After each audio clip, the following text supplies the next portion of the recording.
भगवान की जय। संत शिरोमणि परम पूज्य 108 आचार्य गुरुवर विद्यासागर जी मुनि महाराज की जय। परम पूज्य 108 मुनिवर श्री प्रमाण सागर जी महाराज की जय। परम पूज्य 108 मुनिवर श्री विराट सागर जी महाराज की जय। समस्त मुनि संघ की जय।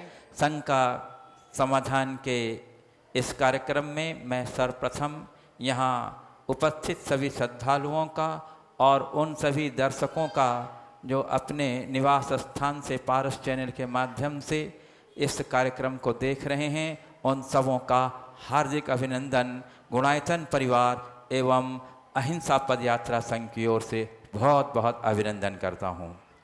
बंधुओं, जैसा कि आप जान रहे हैं कि पूज्य गुरुदेव का मंगल विहार सम्मेत शिखर गुणायतन से होता हुआ आज की प्रातः काल की मंगल वेला में भगवान आदिनाथ का जो दीक्षा वृक्ष है अक्षय वट और जिसके नीचे उन्हें केवल की प्राप्ति हुई, उसका अवलोकन करते हुए मंगल वेला में यहाँ अपूर्व धर्म प्रभावना के साथ मंगल प्रवेश हुआ।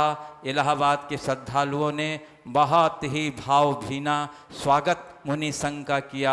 आपका उल्लास और आपका जो भाव है उसका मैं बहुत बहुत प्रशंसा करता हूँ। संतों के प्रति जो आपका यह अनुराग है और आपकी जो यह श्रद्धा और समर्पण के भाव हैं, मैं उन्हें प्रणाम करता हूँ। बंधुओं, जैसा कि मैंने आपको बताया कि पूज्य गुरुदेव गुणायतन से विहार करते हुए आ रहे हैं, तो मैं आपको ये बताना चाहता हूँ कि गुणायतन एक ऐसा आयतन है जो अपने ढंग का एक अनूठा आयतन है। इस आयतन के माध्यम से आप देख सकेंगे कि हम क्या थे, यानी मेरा अतीत क्या था, आज मेरा वर्तमान क्या है, हम क्या हैं और हमें कैसा होना चाहिए।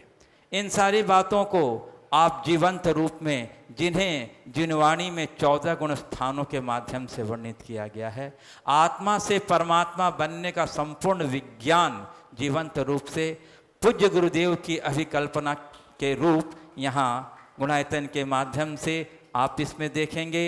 और गुणायतन का सबसे आकर्षक और रोमांचक क्षण वह होगा जब आप देखेंगे कि मिथ्यात्व की यात्रा से बढ़ते हुए जब कैवल्य की प्राप्ति तक जीव पहुंचता है, किस प्रकार से कैवल्य की प्राप्ति होती है, किस प्रकार से समशरण की रचना होती है, किस प्रकार वहां साक्षात भगवान गंधकुटी में विराजमान रहते हैं और गणधर के माध्यम से संवाद चलता है।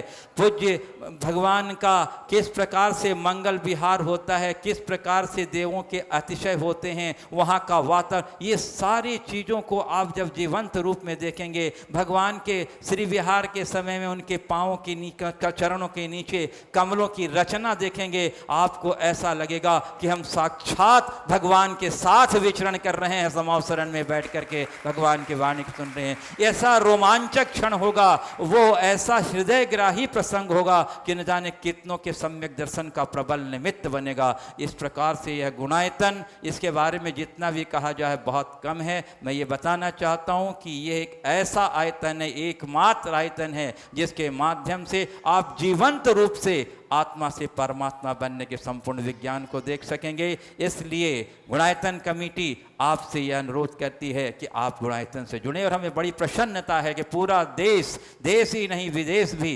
गुणायतन की योजनाओं से गुणायतन से जुड़ रहा है। हम आपसे जुड़ने के लिए इसलिए आह्वान नहीं करते, आप सोचते होंगे शायद रोज रोज ये बोलते हैं इसी बात को, शायद गुणायतन को कोई धन की कमी है। गुणायतन को धन की कमी नहीं है, ये बात आप नोट कर लीजिएगा। गुणायतन में ऐसे ऐसे श्रद्धालु हैं जो अकेले अपने बल पर पूरी गुणायतन योजना को साकार करने का भाव प्रस्तुत करते हैं, परंतु गुरुवर की उदात्त भावना यह है कि गुणायतन किसी व्यक्ति विशेष का नहीं होगा, किसी साधु विशेष का नहीं होगा, किसी संस्था विशेष का नहीं होगा। गुणायतन तो जन जन का होगा, इसलिए हम जन जन से आह्वान करते हैं।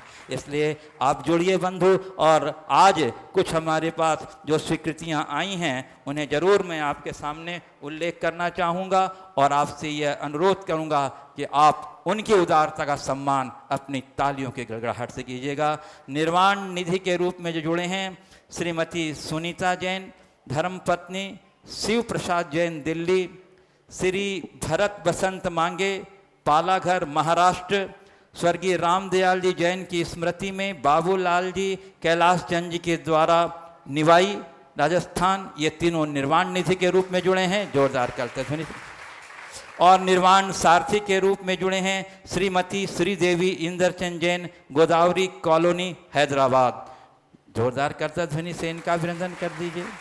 और स्तंभ के रूप में जुड़े हैं डॉक्टर अरुण जैन, रुचि जैन, रामगढ़। इनका भी अभिनंदन कर दीजिए। मैं इन सभी दानदाताओं का बहुत बहुत आभार व्यक्त करता हूँ। गुणायतन परिवार की ओर से बंधुओं, आपके नगर का बड़ा सौभाग्य है कि गुरुदेव यहाँ पधारे हैं और आपकी प्रबल आग्रह को देखते हुए पूज्य गुरुदेव ने आपके इस इलाहाबाद नगरी में, जो साक्षात तीर्थ नगरी है, आदिनाथ भगवान की दीक्षा स्थलीय कल्याणकारी, और पूज्य गुरुदेव के चरण पर जाने से ये जीवंत तीर्थ के रूप में परिणत हो गया है। यहाँ अक्षय तृतीया तक आपके यहाँ रुकेंगे और अक्षय तृतीया का सौभाग्य आपको प्राप्त होगा।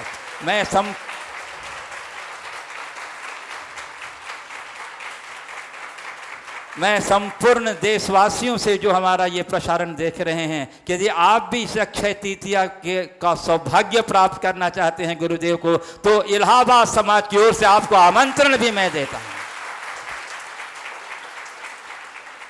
चलिए, और इसी के साथ आज के शंका समाधान कार्यक्रम में प्रारंभ करता हूं। और सबसे पहला प्रश्न के लिए मैं आमंत्रित कर रहा हूं हमारे जो लोक सेवा आयोग के सदस्य हैं, डॉक्टर क्या नाम, सुनील जी जैन, डॉक्टर सुनील जी, जो लोक सेवा आयोग के अध्यक्ष हैं। आइए एक बार जोरदार करताल ध्वनि से इनका अभिनंदन कर दीजिए।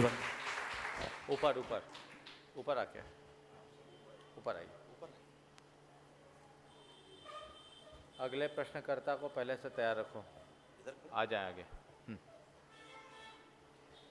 सर्वप्रथम पूज्य गुरुदेव के चरणों में शत नमन। श्रद्धेय गुरुदेव, जैसे कि हमारे श्रद्धेय आचार्य लोग हमको बताते हैं कि संसार नश्वर है।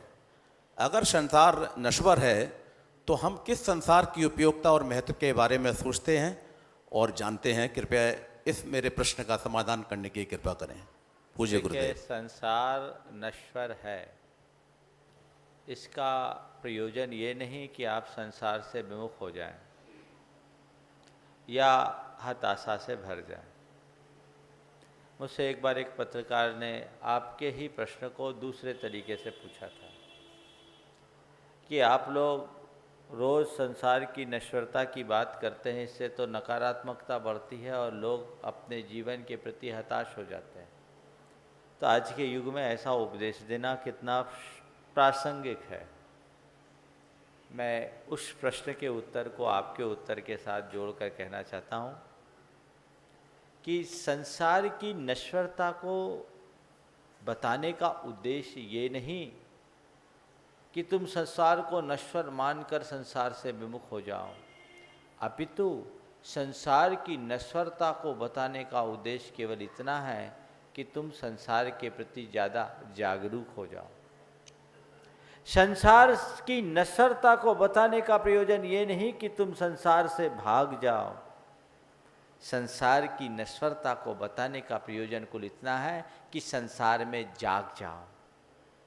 संत कहते हैं संसार से भागो मत और संसार को भोगो मत। क्या है इसका प्रयोजन? इसका सीधा प्रयोजन यह है कि जब हमारे पास समय कम होता है और काम अधिक होता है तो बार बार घंटियां बजाई जाती कि जल्दी जल्दी अपना काम करो, आपके पास टाइम कम है, कम समय में अपना काम पूरा कर लो। और इसके लिए आगाह किया जाता है कि आपके पास समय कम है, समय कम है, समय कम है, तो उसे प्रायोरिटी दे दो जो तुम्हारा मुख्य है, जो मूल है।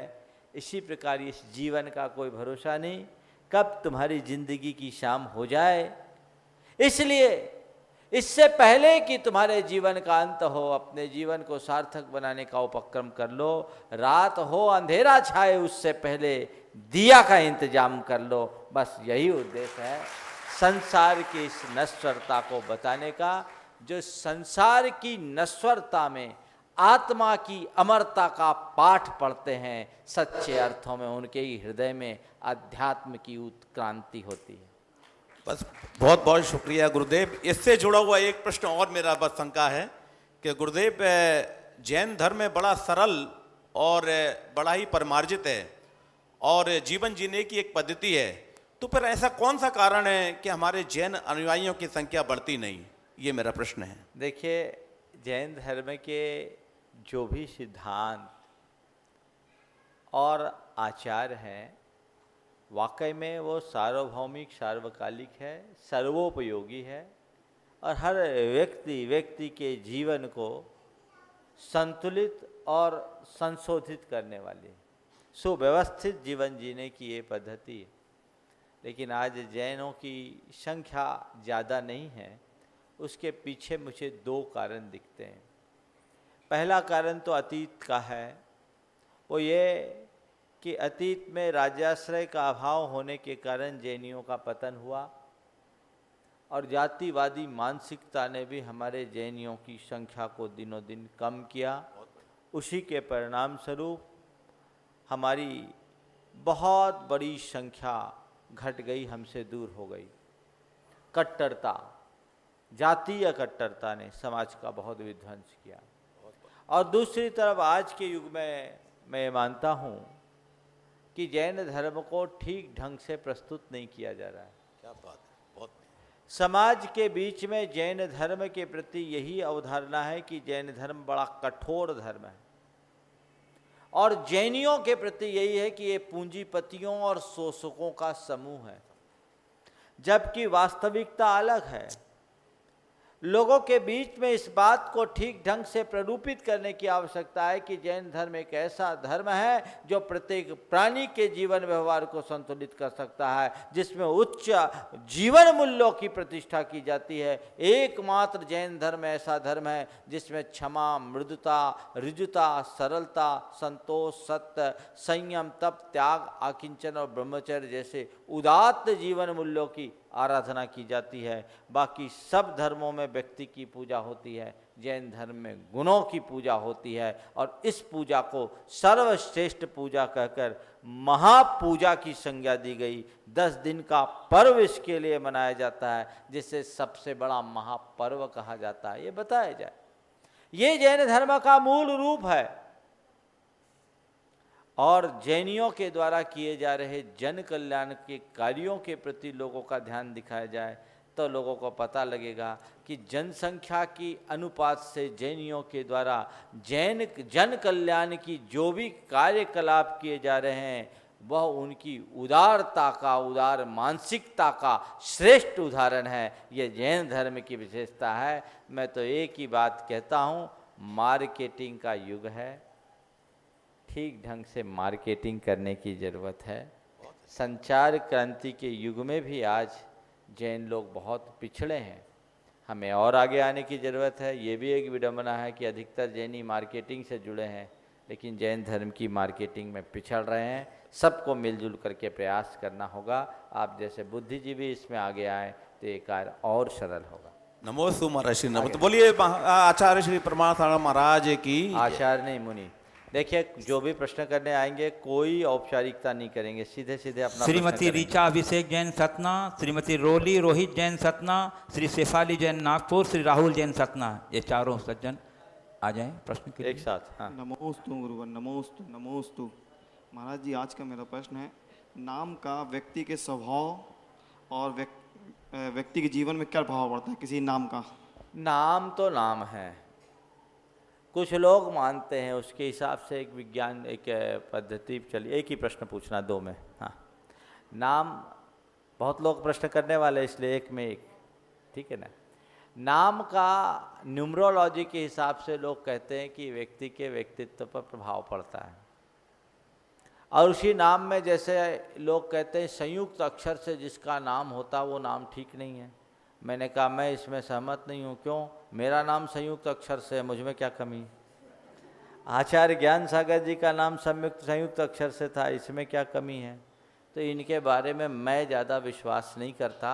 एक किस्सा मुझे याद आ गया। एक आदमी था, बुंदेलखंडी कहावत है, एक आदमी था, उसका नाम था ठनठन पाल, और ठनठन पाल को अपना नाम बड़ा खराब लगा। तो एक दिन सोचा कि मैं अपना नाम बदल लूँ। तो नाम बदलने के लिए सोचा कि चलो किसी के नाम को देखूं। तो नाम ढूंढने के चक्कर में निकला तो देखा एक महिला जो वस्त्र के नाम पर चीथड़े पहने हुई थी और कंडे बिन रही थी। कंडे समझते हैं ना, गोबर के, उपले कहते हैं, कुछ लोग गोईठा बोलते हैं, उसको बीन रही थी। उसने उससे पूछा कि बहन जी आपका नाम क्या है? उसने कहा लक्ष्मी। सामने वाले को बड़ा आश्चर्य है, लक्ष्मी और इतने फटे हाल।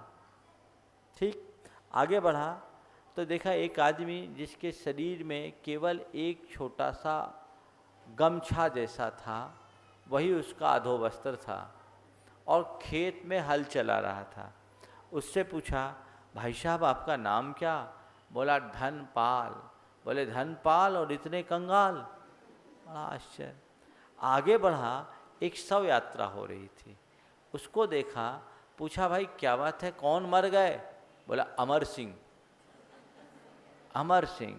तो उसने लिखा, उसने कहा लक्ष्मी कंडा बीनती, लक्ष्मी कंडा बीनती, हर हाँ के धनपाल, और अमर सिंह भी मर गए, हम नोने ठन पाल।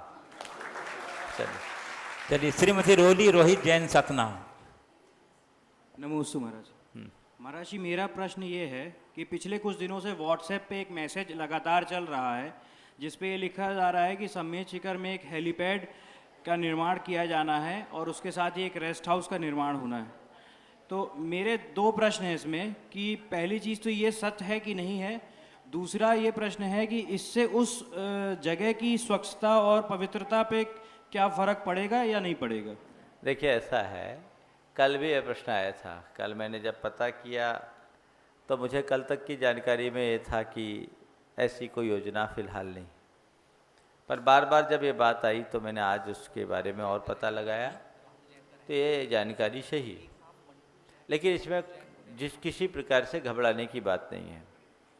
वर्तमान में जो झारखंड की सरकार है वो श्री समेत शिखर के विकास के लिए बहुत ज़्यादा संवेदनशील बनी हुई है और उनका बड़ा उत्साह है। जब मैं शिखर जी था तब भी मेरे पास भी कई बार ऐसे समाचार आए थे और सरकार की तरफ से पहल हो रही है। हम लोगों के समाज के जो लोग हैं, कार्यकर्ता गण हैं, MP अजमेरा वगैरह के नेतृत्व में इस कार्य में बहुत अच्छे से लगे हुए हैं और अभी काफ़ी पैसा भी सरकार के द्वारा समेत शिखर के विकास के लिए आवंटित किया गया है। वहाँ जो ये हेलीपैड बनाने की बात आई, इसकी चर्चा पिछले कई वर्षों से थी कि कई लोग ऐसे लोग हैं, NRIs वगैरह हैं, जो पर्वत की वंदना करने में असुविधा महसूस करते हैं, तो उनके लिए सीधे हवाई सेवा उपलब्ध करने की सरकार की योजना कई सालों से चल रही है। वो फिर से हाईलाइट हुई है, लेकिन जब हो जाए तब मानना। पर इसको लेकर किसी तरह से घबराने की ज़रूरत नहीं है। एक प्रकार से उन अशक्त यात्रियों के लिए सुविधा होगी जो डोली के माध्यम से वंदना नहीं कर सकते। रहा सवाल पर्यटन स्थल बनने का, तो वो पर्यटन स्थल ऐसा नहीं बन सकेगा क्योंकि हर साधारण सिरफिरे लोग इतना एफर्ट नहीं कर पाएंगे। बल्कि इससे एक अच्छा लाभ ये होगा कि डोली वालों की जो मनमानी है उससे समाज बच जाएगी और लोगों को वंदना करने का अवसर मिलेगा। लेकिन ये सब तब होगा जब ये योजना क्रियान्वित हो। झारखंड है, झारखंड में योजनाएं कई बार बनती है। मेरी समझ में पिछले 5 सालों में इस तरह की योजना 3 बार आ चुकी और पूरी नहीं हो सकी, इसलिए घबराने जैसी बात नहीं है। और कोई ऐसे रेस्टोरेंट वगैरह की कोई योजना अभी नहीं है, और यदि वहाँ कुछ होगी भी तो वो हमारी जैन संहिता के विरुद्ध नहीं होगी। इसके लिए पूरी समाज को निश्चिंत होना चाहिए। वहाँ कोई नॉन वेज वगैरह का कार्यक्रम नहीं होगा क्योंकि सरकार के द्वारा उसे पूर्णतः निरामिष क्षेत्र के रूप में घोषित किया जा चुका है। स्थानीय कारणों के कारण कई बार उस पर पूरी तरह अमल नहीं हो पाता, लेकिन सरकारी स्तर पर ऐसा कोई कार्यक्रम वहाँ ना होगा, ना होने की संभावना है। इस बात को ध्यान में रखना चाहिए और इस मैटर को लेकर बहुत ज़्यादा चिंतित होने की आवश्यकता और अपेक्षा मुझे नहीं दिखती।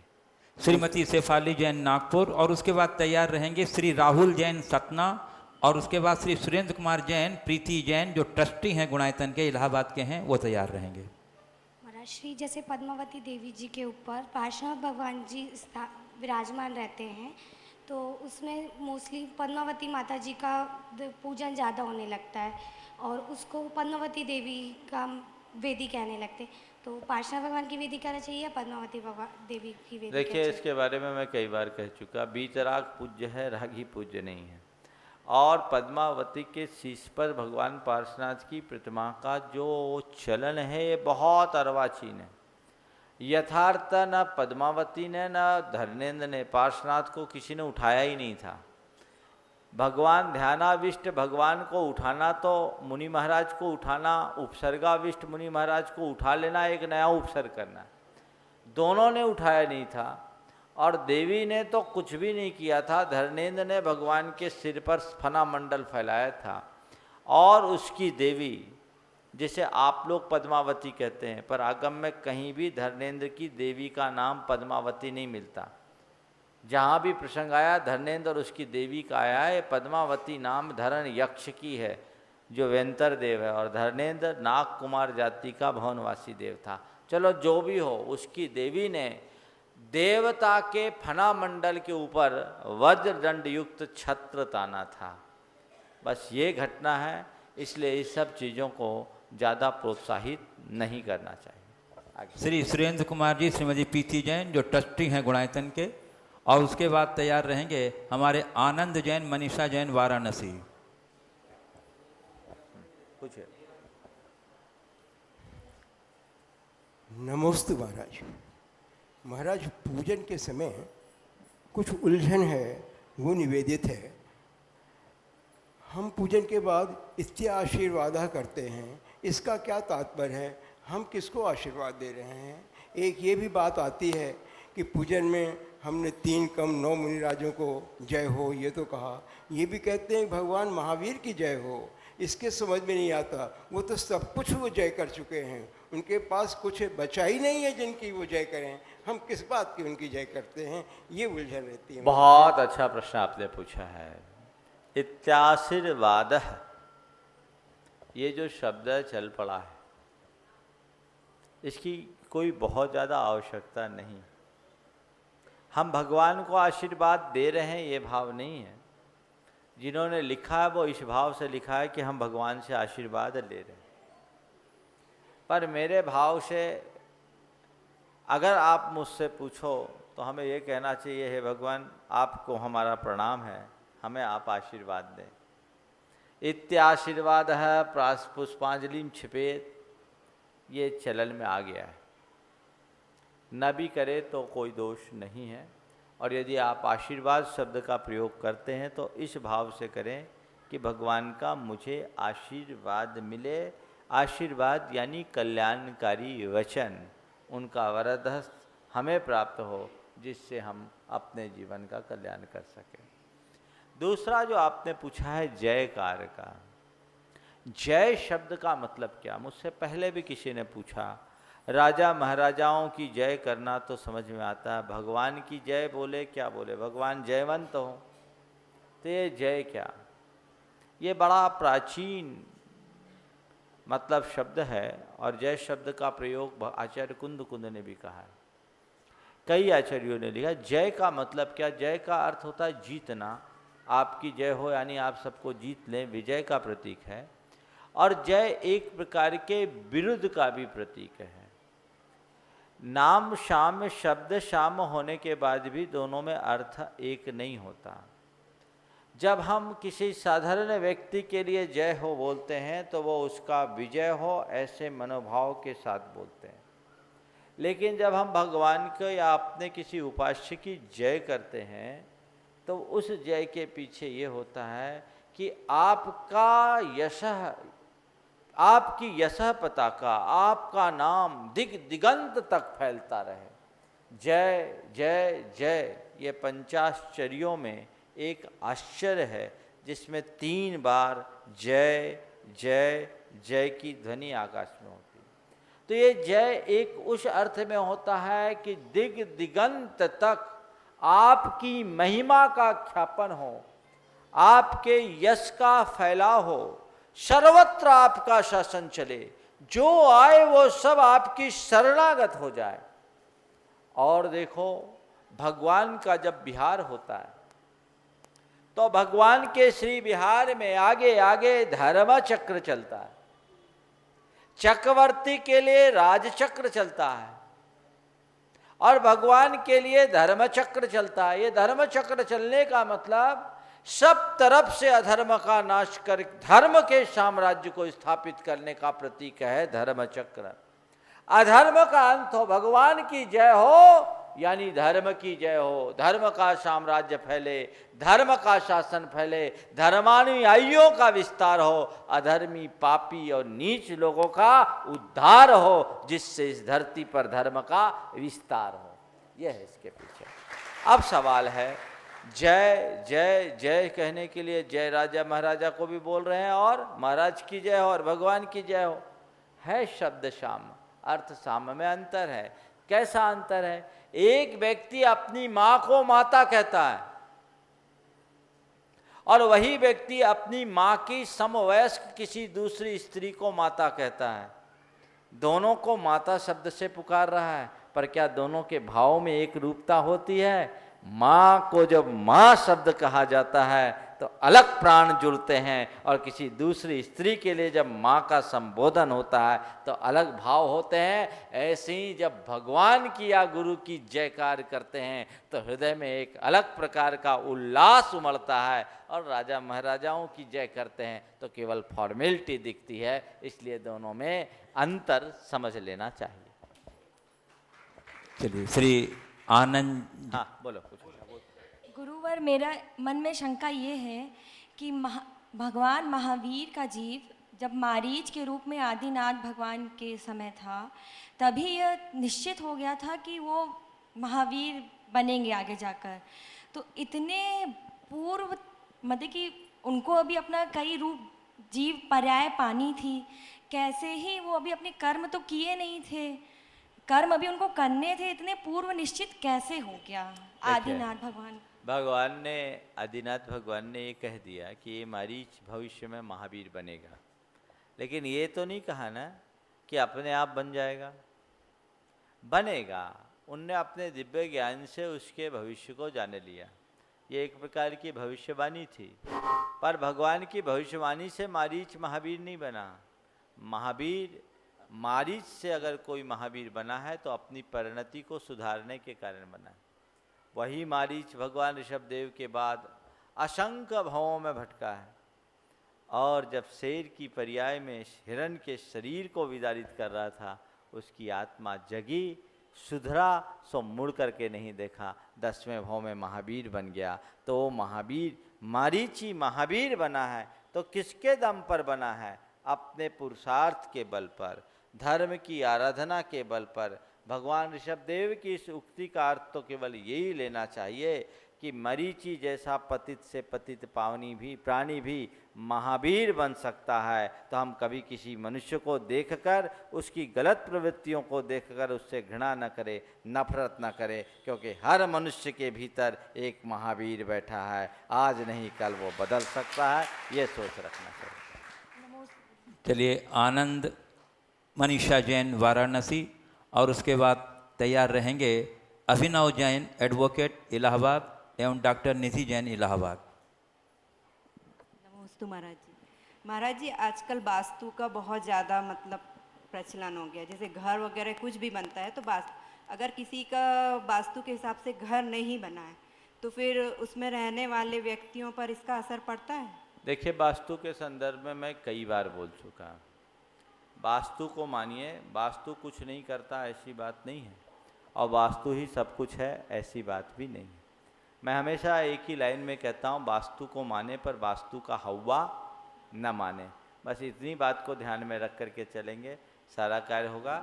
असर पड़ता है, पर वास्तु से भी ज़्यादा असर हमारे कर्मों का पड़ता है, उस बात को ध्यान में रखेंगे। आज ज़्यादा विस्तार से मैं नहीं कहूँगा, क्योंकि इस विषय में मैं कम से कम 5-6 बार बोल चुका हूँ।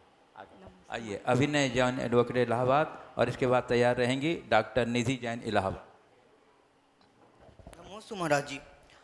महाराज जी, हमारे बीच कुछ ऐसे लोग रहते हैं जो कि मन धन से तन से धार्मिक क्रियाओं में आगे से आगे रहते हैं, पूजा प्रक्षाल साधु की सेवा भी अच्छे मन से करते हैं, पर प्रैक्टिकल लाइफ में वो लोग उनमें अहंकार होता है, लालच रहता है, दूसरों के अधिकार को कैसे छीन ले, ये सब आइडियाज़ प्लान चलते रहते हैं। तो ऐसे में उनके पुण्य और पाप की कैलकुलेशन कैसे होती है? आज सुबह आपने मेरा प्रवचन सुना होगा। महाराज जी, मैंने कहा था धर्म की श्रद्धा जीवन के लिए कल्याणकारी होती है। श्रद्धा से जीवन का कल्याण होता है, और श्रद्धा भी दो तरह की होती है, एक धार्मिक क्रियाओं के प्रति श्रद्धा और एक धर्म के प्रति श्रद्धा। दुनिया में धार्मिक क्रियाओं के प्रति श्रद्धा रखने वाले लोग ज़्यादा हैं, धर्म के प्रति श्रद्धा रखने वाले लोग कम। जो धार्मिक क्रियाओं के प्रति श्रद्धा रखते हैं वो उनका विश्वास ऐसा होता है कि मैं कितना भी पाप करूं, धर्म करूंगा, मेरा पाप कट जाएगा।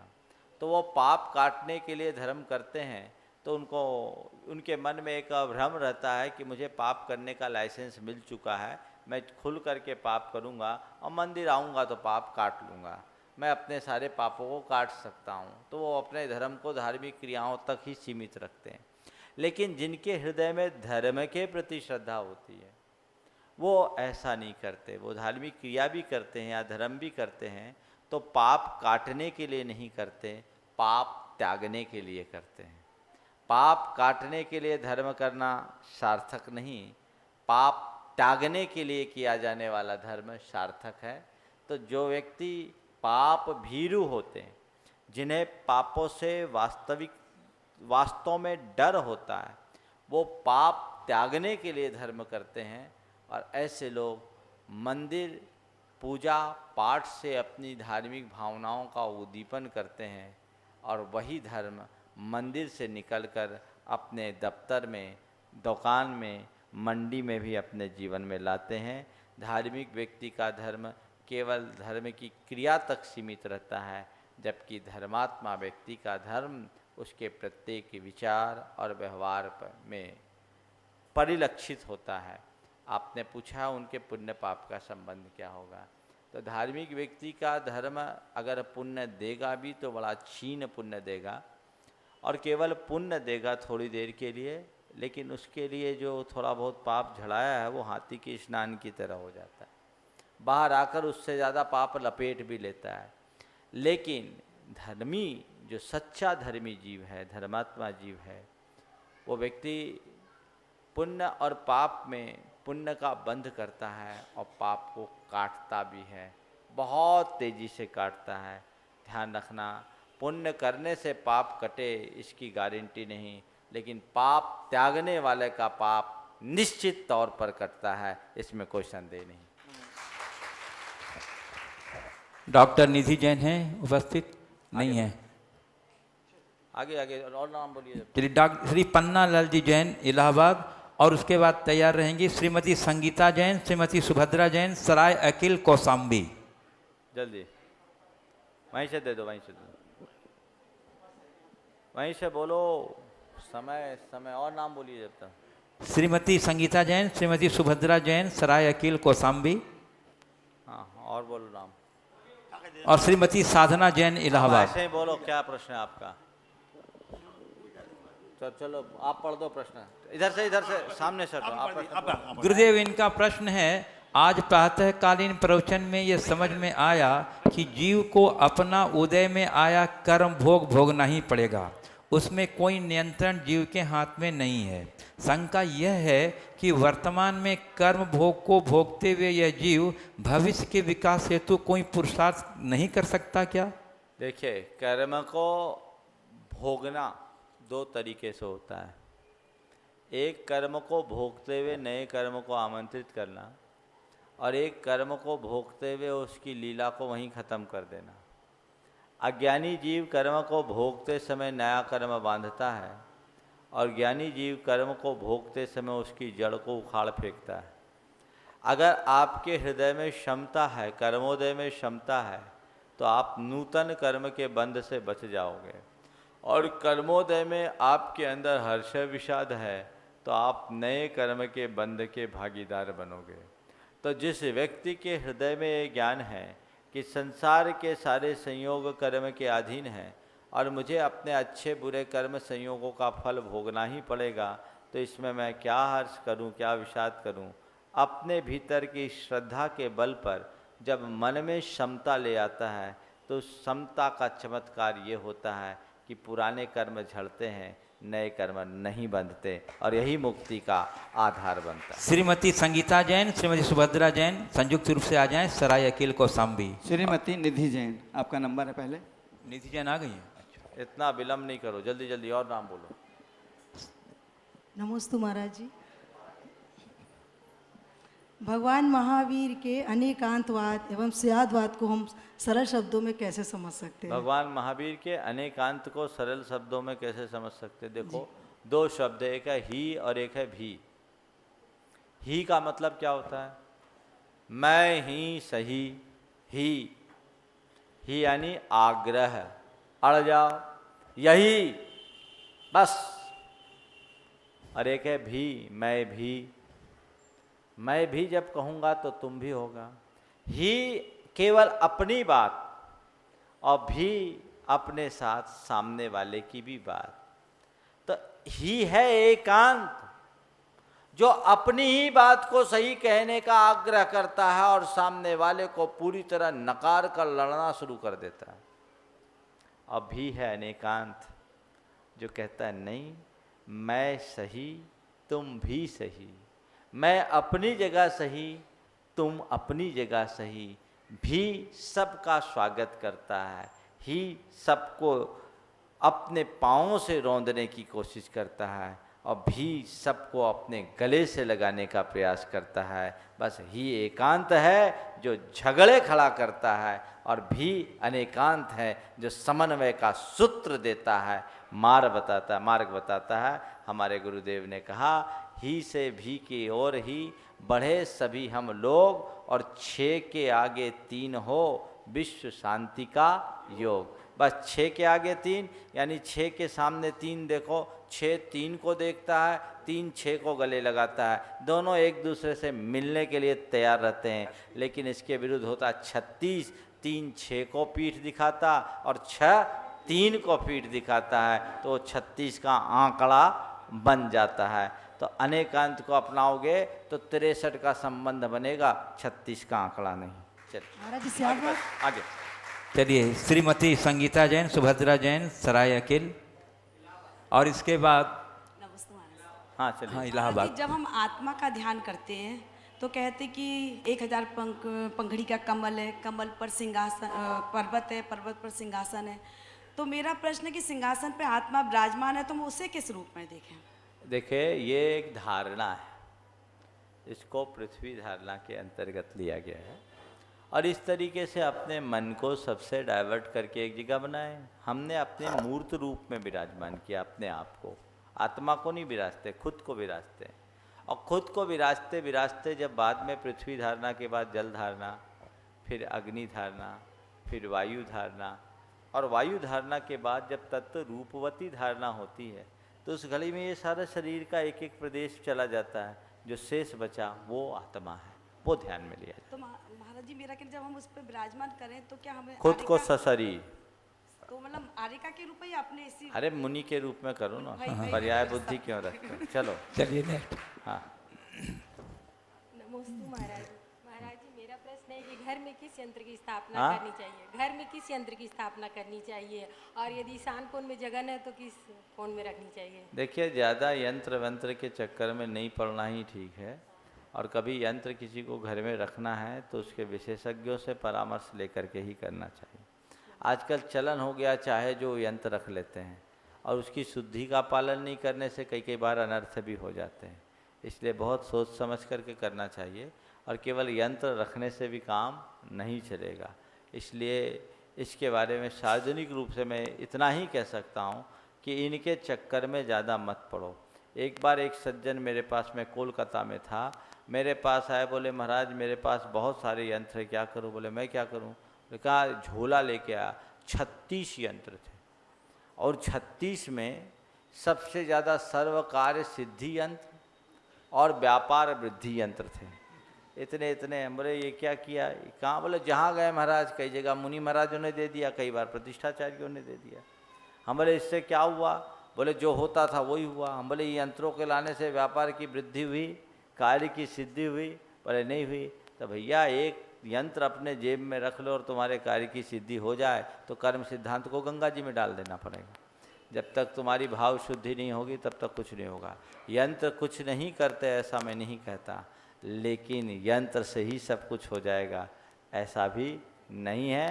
बस बहुत सोच समझ करके ही विधि विधान से इसकी व्यवस्था करनी चाहिए। बंधुओं, आज हम लोगों के बीच इस शंका समाधान के कार्यक्रम के साथ ही साथ पूज्य गुरुदेव के दर्शनार्थ गोदरेज सागर से विशुषी ब्रह्मचारिणी किरण दीदी और गंज बदौर से ब्रह्मचारिणी विभा दीदी आई हैं। मैं उन दीदी द्वय को आमंत्रित करता हूं। आप जोरदार कर अभिनंदन कीजिए प्रश्न के लिए।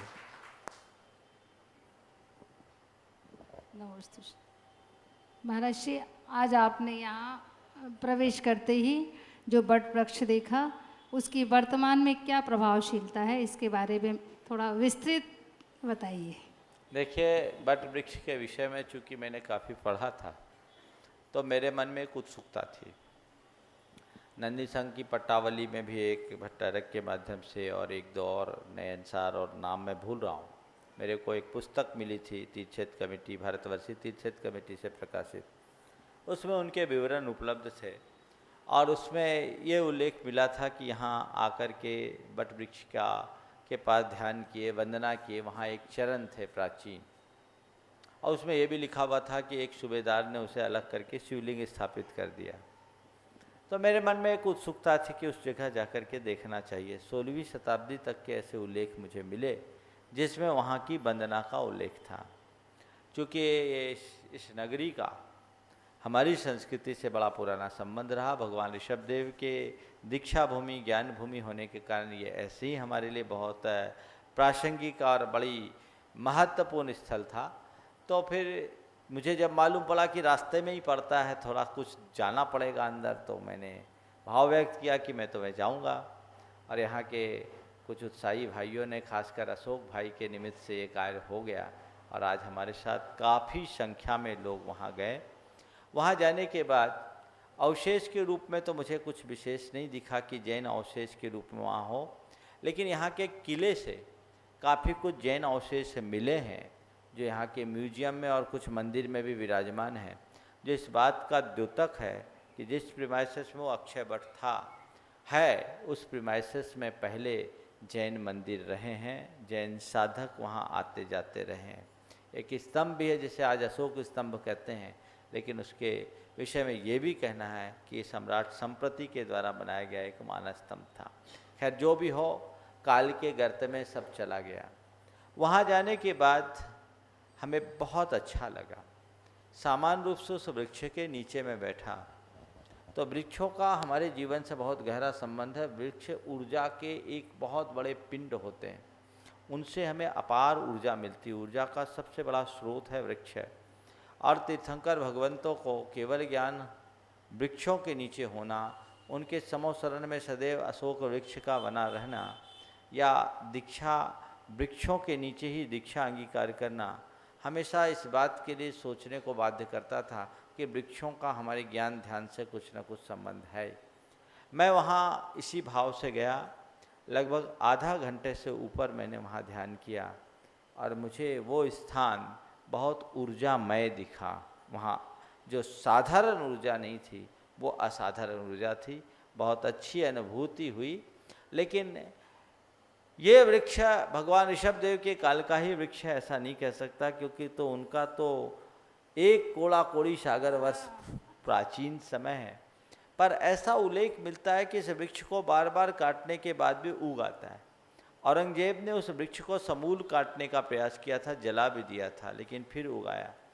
जो मैंने पढ़ा था उसमें भी लिखा कि छिन्ने पी मुहुर मुहुर प्ररोहति, छिन्न हो जाने के बाद भी बार बार वो उग आता है। तो ये स्थान तो अपने आप में अलौकिक है, यमुना का तट है और बहुत अच्छा लगा।